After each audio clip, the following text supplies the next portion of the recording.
Hello views, welcome to DJMS Tamil channel. Mahanadi சீரியலுக்கான upcoming எபிசோடில் குமரன் 2 பேரும் தையல் ஷாப்பில் துணி தச்சுட்டு இருக்காங்க. அந்த சமயத்தில் ஒரு நபர் வராங்க. நான் தைக்க கொடுத்தனே, தச்சிட்டிங்களாப்பா அப்படின்னு சொல்லிட்டு கேட்க, தச்சிட்டங்க அப்படின்னு சொல்லிட்டு குமரனும் எடுத்துகிட்டு கொடுக்க இந்த டிசைனை பார்த்து ரொம்பவே கோவப்படுறாரு. என்னையா தச்சு வச்சிருக்கேன், நான் என்ன சொன்னேன் அப்படின்னு சொல்லிட்டு கேட்க, நீங்கள் தானங்க சொன்னீங்க நியூ ட்ரெண்டிங் மாடலில் தைக்க சொன்னீங்க, அதை மாதிரி தான் நானும் தச்சிருக்கேன் அப்படின்னு சொல்லிட்டு குமரன் சொன்னாலும், என்னையா இது கொஞ்சம் கூட நல்லாவே இல்லை அப்படின்னு சொல்லிட்டு என்ன பண்ணுறாரு, நான் உனக்கு காசுலாம் என்னால் தர முடியாது அப்படின்னு சொல்லிட்டு ரொம்பவே கோவமாக திட்டிட்டு அங்கேருந்து கிளம்பிட்டார். இதை பார்த்துட்டு இருந்தாங்க. என்னாச்சுங்க அப்படின்னு சொல்லிட்டு கேட்க, இல்லைக்காங்க அவங்க தான் சொன்னாங்க நியூ டிசைனில் நியூ மாடலில் தைன்னு சொல்லிட்டு, அதை மாதிரி தான் நானும் தச்சிருந்தேன், அவருக்கு என்னவோ பிடிக்கல போல, ஆனால் காசு கூட தராமல் போயிட்டாரு அப்படின்னு சொல்லிட்டு சொல்கிறார். என்னங்க நீங்கள் கேட்டு ஒழுங்காக தைக்க தெரியாதா அவனுக்கு, அவங்களுக்கு ஏற்ற மாதிரி தச்சு கொடுக்க வேண்டியதானங்க, கஸ்டமர் வரதே பெரிய விஷயமா இருக்குது அப்படின்னு சொல்லிட்டு கங்காவும் சொல்கிறாங்க. நான் ஒழுங்காக தான் தச்சேங்க அப்படின்னு சொல்லிட்டு குமரனும் சொல்கிறாங்க. இந்த பக்கம் காவேரி எடுத்த ஃபோட்டோஸ் எல்லாம் மொபைலில் பார்த்துட்டு இருக்காங்க. அந்த சமயத்தில் தாத்தா வராங்க. என்னம்மா பார்த்துட்டு இருக்க அப்படின்னு சொல்லிட்டு கேட்க, எல்லாம் ஃபோட்டோஸ் தான் தாத்தா, வேற லெவலில் இருக்குது அப்படின்னு சொல்லிட்டு காவேரி சொல்கிறத கேட்ட தாத்தாவும், இந்த காலத்து பிள்ளைங்கள்லாம் வேற லெவலில் இருக்குது அப்படின்ற வார்த்தையை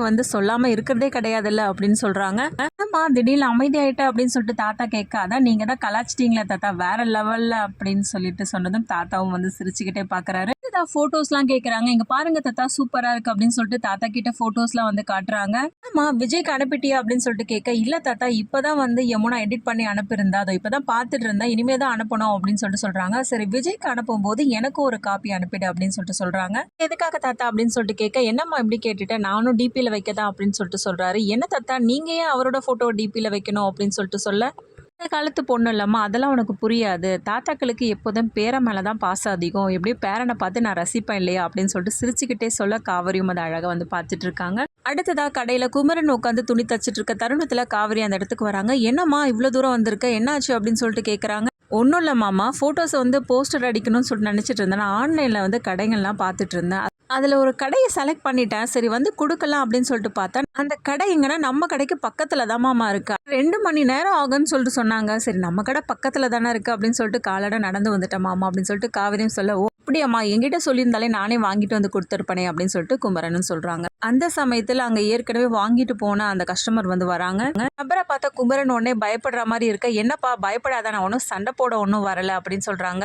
காவேரி ஒரு பக்கம் அதிர்ச்சியாக பார்க்க, ஒன்றும் இல்லைப்பா நீ தச்சு கொடுத்த அந்த ட்ரெஸ் ரொம்பவே சூப்பராக இருந்ததுன்னு வீட்டில் உள்ளவங்க எல்லாரும் சொன்னாங்கப்பா, நான் தான் தெரியாமல் பேசி இப்போ காசை வாங்கிக்கோ அப்படின்னு சொல்லிட்டு காசை கொடுத்துட்டு போகிறாங்க. அதுக்கப்புறம் என்ன ஆச்சு அப்படின்னு சொல்லிட்டு காவேரி கிட்ட சொல்கிறாங்க. காவேரி இது மாதிரி தொழில் பண்ணும்போது சின்ன சின்ன தகராறு இது மாதிரிலாம் ஏற்படும், அதே மாதிரி அப்போ பிஸ்னஸ் ஸ்டார்ட் பண்ணாலும் அது மாதிரி ஏற்பட வாய்ப்பு உண்டு, இது கூட சாப்பிட்ற விஷயம் இல்லாமல் அதனால ஏதாவது சாப்பிட்டுட்டு அப்பளத்தினால தான் வந்துச்சுன்னு கூட அதை மாதிரி கூட வர வாய்ப்பு உண்டு அப்படின்னு சொல்கிறது. என்னம்மாமா இப்படி பயமுறுத்துறீங்களே அப்படின்னு சொல்லிட்டு காவேரியும் கேட்க, நான் உன்னை பயமுறுத்ததுக்காக சொல்ல, இதை மாதிரியும் நடக்க வாய்ப்பு இருக்கு, ஆனால் நம்ம தான் தரமான பொருளை கொடுக்க போகிறோமே, அப்புறம் எதுக்காக நம்ம பயப்படணும் அப்படின்னு சொல்லிட்டு குமரனும் சொல்ல, ஆமாம் மாமா கரெக்டு தான், நம்ம ஏன் பயப்படணும் அப்படின்னு சொல்லிட்டு காவேரியும் சொல்கிறாங்க. சரி மாமா டைம் ஆகிடுச்சு, நான் இங்கேருந்து போய் வாங்கிட்டு வந்துடுறேன் அப்படின்னு சொல்லிட்டு காவேரி சொல்ல, நீ இங்கே இருமா நானே போய் வாங்கிட்டு வந்துடுறேன் அப்படின்னு சொல்லிட்டு போஸ்டர் எல்லாத்தையும் வாங்கிட்டு கொடுக்குறாங்க. காவேரி ரொம்பவே சந்தோஷப்படுறாங்க அதை பார்த்து.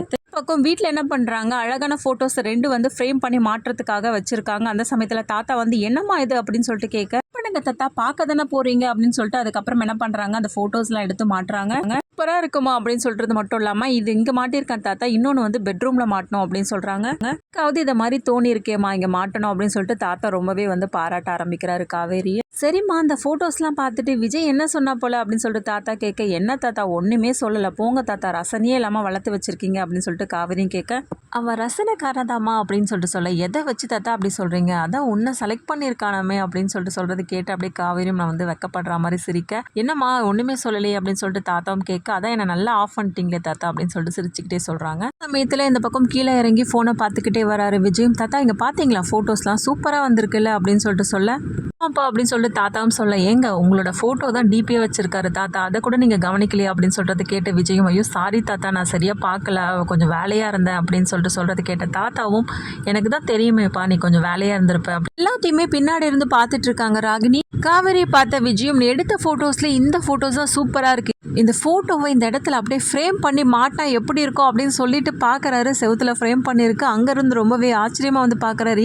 எப்படி இதெல்லாம் அப்படின்னு சொல்லிட்டு, வேற யாருப்பா காவேரி தான்ப்பா, இங்கே ஒரு ஃபோட்டோஸை மாட்டிட்டு அது மட்டும் இல்லாமல் இன்னொரு ஃபோட்டோஸ் உங்கள் ரூமில் மாட்டுறதுக்காக வச்சிருக்கா அப்படின்னு சொல்லிட்டு தாத்தாவும் சொல்கிறாரு சந்தோஷமா. உடனே சிரிச்சபடியே காவேரியை பார்க்க உடனே தாத்தா சொல்கிறாரு, கண்ணனும் நோக்கினான் அவனும் நோக்கினான்ற மாதிரியே நடக்குது எங்க அப்படின்னு சொல்லிட்டு சொல்ல, இங்கே நடக்கிறதெல்லாம் பார்த்த ராகினி கடுப்பாகி உள்ளே போக, இந்த பக்கம் ரொம்ப தேங்க்ஸ் காவேரி அப்படின்னு சொல்லிட்டு நன்றி சொல்கிறாரு விஜயும் காவேரியை பார்த்து. ஒரு நாள் காலையில் வாக்கிங் எழுந்து போகிறாரு விஜய். எல்லாரும் வந்து இவர் தானா அப்படின்னு சொல்லிட்டு கேட்க, என்ன எல்லாரும் நம்மளே சொல்லிட்டு இருக்காங்களே என்னாச்சு அப்படின்னு சொல்லிட்டு என்ன பண்ணுறாங்க, 2 பேரையும் கூப்பிட்டு கேட்குறாரு. விளம்பரத்துக்கு சூப்பராக நீங்கள் போஸ்ட் கொடுத்துருக்கீங்க அப்படின்னு சொல்கிறது என்ன விளம்பரம் அப்படின்னு சொல்லிட்டு கேட்டதுக்கப்புறம் தான் தெரியுது. அதுக்கப்புறம் விளம்பரத்தை காட்டுறாங்க. இதை பார்த்து ரொம்பவே அதிர்ச்சியானது மட்டும் இல்லாமல் அங்கேருந்து வந்து காவேரி கிட்ட கேட்கவும் ஆரம்பிக்கிறாங்க, என்ன பண்ணி வச்சிருக்க காவேரி நீ அப்படின்னு. என்னங்க சூப்பராக இருக்குல்ல அப்படின்னு சொல்லிட்டு அந்த போஸ்டர் எடுத்து வந்து விஜய் கிட்ட காட்டுறாங்க காவேரி.